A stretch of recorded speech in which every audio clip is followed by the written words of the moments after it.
So, what do I need to do in order to be successful?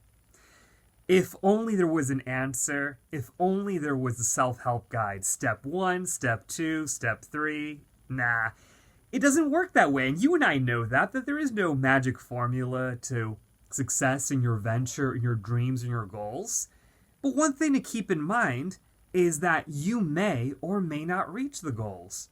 And it's something to keep in mind. There's an element of humility. But it doesn't give us an excuse for laziness, saying that, oh, I'm just not going to achieve it because I may not make it. No. But we also want to be very realistic. In fact, the more realistic we are about our condition and about that we may or may not make it, the more free that we will be. Because if we have our mind up in the air with all these fantasies, we're going to be enslaved by things that may never happen. But if you have a realistic goal and say, hey, this is challenging, I may not achieve it, but I'm going to go for it anyway, then that's great. Give it a try. You never know. But keep in mind that it is a possibility for failure. Some motivational speakers that say, oh yeah, you can do anything you want as long as you put your mind to it. I'm sorry, but that's not true. And you and I know that. But we can be happy whether we succeed in something or not. Because, as I mentioned in a previous post, winners are always winning. And what do I mean by that? Because some people lose. What it means is that even somebody who fails, they still win in the sense that they learned from their failure. Because obviously they keep learning. So keep that in mind. Winners keep on winning. And also, if you have a setback, if you're a negative person, it's going to affect you negatively. If you're a positive person, it's going to affect you in a positive manner because it's going to spur you on to keep on going. Another thing to keep in mind is that hard work, money, connections, perseverance, all that other jazz doesn't guarantee you that you'll make it. Once again, it doesn't guarantee you. But I'd say still keep going after these things of working hard and trying to find the right connection and all these other good things. The reason being is that it increases your odds of success and of reaching your venture. If you don't do these things, the odds of you succeeding are zero.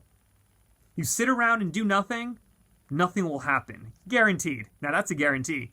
Now, if you give it a try, are you going to succeed? Maybe, maybe not. And even if the odds are greatly against you, go for it anyway. If it's something that you really love and are passionate about, which is another thing to keep in mind, that if you're going to go for something that you love.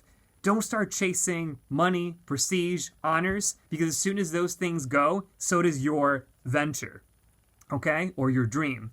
So go for it because you have a genuine passion and a genuine love, and that will spur you on to keep on going.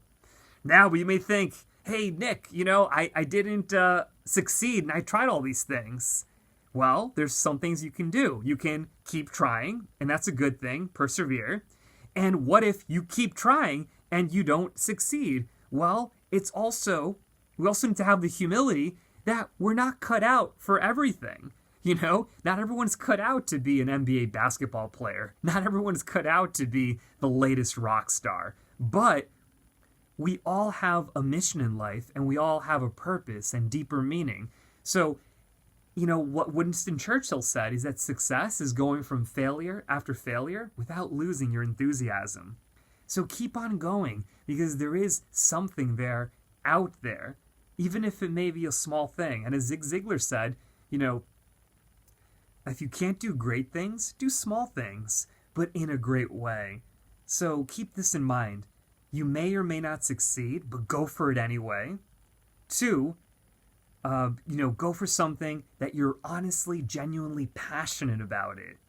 And 3, even though, working hard and trying your best and you may not make it, try anyway. It increases your odds and you're going to be a lot happier. So thank you very much.